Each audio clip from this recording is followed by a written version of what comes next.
साथियों, आप सभी का जीएमसी ज्ञान मार्केट के कमांडो चैनल में स्वागत है। आप अगर इस चैनल पर पहली बार आए हैं तो इस चैनल को सब्सक्राइब कर लें, बेल आइकन को दबाना ना भूलें, जिससे कि आपको नए नए नोटिफिकेशन मिलता रहे। साथ में साथियों, आप कमेंट भी ज़रूर करें कि आपको वीडियो कैसा लगा, पसंद आया, किस तरह का है और किस तरह के सुधार करना है। आप ज़रूर कमेंट बॉक्स में हमारे लिखें। आप सभी का जीएमसी चैनल में स्वागत है। आज हम पांचवी कहानी लेकर आपके बीच उपस्थित हुए हैं। साथियों, कहानी का शीर्षक है आदर्श गृहिणी कौन है।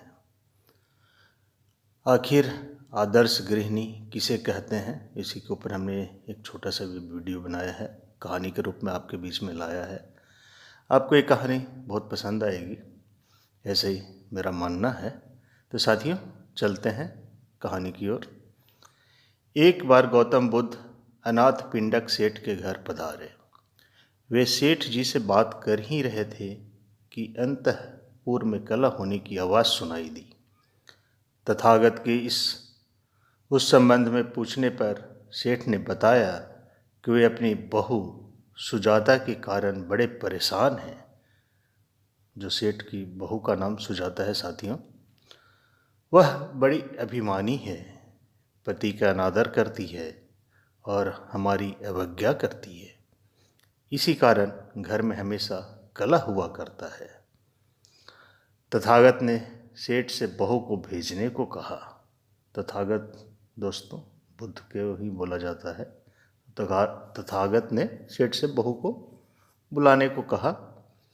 उसके आने पर उन्होंने उससे प्रश्न किया, बताओ भला तुम वधिकस्मा, चोरसमा, आर्यसमा, मातृसमा, भगनी समा, सखी समा तथा दासी समा, इन 7 प्रकार की गृहिणियों में से कौन हो?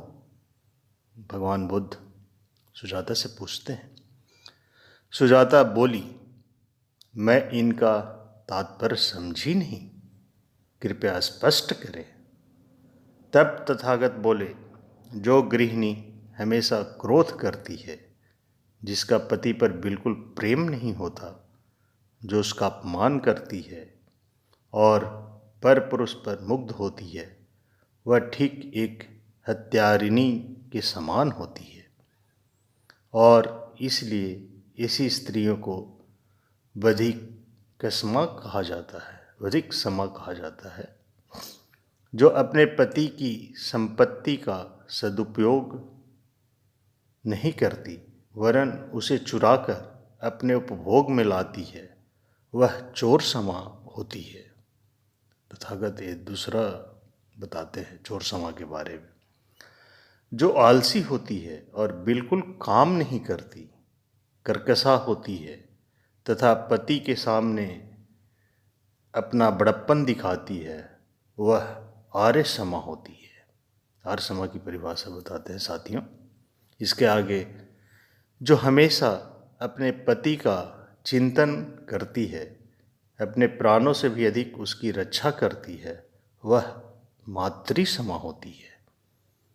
जो बहन के समान अपने पति पर स्नेह करती है तथा लज्जापूर्वक उसका अनुगमन करती है, वह भगनी समा होती है। ये भगनी समा के बारे में बता रहे थे साथियों। जो अपने पति को सखी मान उसे देख चिरविक्त सखी के समान प्रसन्न होती है, वह सखी समा होती है। और जिस गृहिणी को उसका पति हमेशा कष्ट क्लेश देता है, उसका हमेशा अनादर करता है, फिर भी वह चुपचाप बिना क्रोधित हुए सब सहन करती है तथा हमेशा पति का आज्ञा का पालन करती है, वह दासी समा होती है। तब बताओ भला तुम इनमें से कौन हो सुजाता? सुजाता सुनकर थोड़ा बेचैन हो जाती है। वो समझ नहीं पाती है कि वो अपने आप को किस रूप में तथागत को बताए, वो किस रूप में है। यह सुनते ही सुजाता की आंखें भर आई। वह तथागत के चरणों में गिर पड़ी और बोली, भगवान मुझे क्षमा करें, इनमें से मैं कौन हूँ यह बताने में मेरी वाणी असमर्थ है, किंतु आपको यह विश्वास दिलाती हूँ कि आज से मैं अपने पति और बड़ों का आदर करूँगी तथा उनका जी नहीं दुखाऊंगी। आज से मैं अपने को घर की दासी मानकर ही जीवन यापन करूँगी। तो साथियों, एक बार थोड़ी स्पष्ट हो रही है यहाँ पे कि लास्ट में जब सुजाता ये बात बोलती कि आज से मैं अपने को घर की दासी मानकर ही जीवन यापन करूँगी, तो यानी वो दासी समा के रूप में अपना परिचय देती है कि मैं दासी समा के रूप में जीवन यापन करूँगी। तो इस प्रकार की एक कहानी है साथियों कि आदर्श गृहिणी कौन होती हैं, उसके प्रकार किस तरह के हैं, वो उन्होंने भी तथागत ने बड़ी सुंदरता से इसका वर्णन किया है और 7 प्रकार की जो होती हैं गृहिणियाँ उसके बारे में डिटेल में बताया है। तो आप भी सोच सकते हैं साथियों कि आप किस श्रेणी में आ रहे हैं, आप और हम, और चिंतन करें। अगर हमारी श्रेणी ठीक नहीं है तो हमें उसमें सुधार करने की ज़रूरत है, सुधार होनी चाहिए, सुधार करनी चाहिए, क्योंकि बिना सुधार के हम आगे नहीं बढ़ सकते हैं।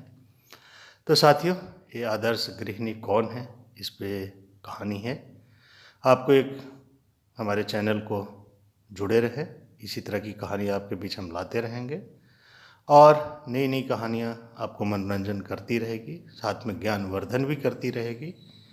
साथ ही इस चैनल को सब्सक्राइब कर लें जिससे कि आपको नई नई कहानियाँ तुरंत मिल जाए, आपके पास पहुंच जाए। तो यहीं पे हम विराम दे रहे हैं।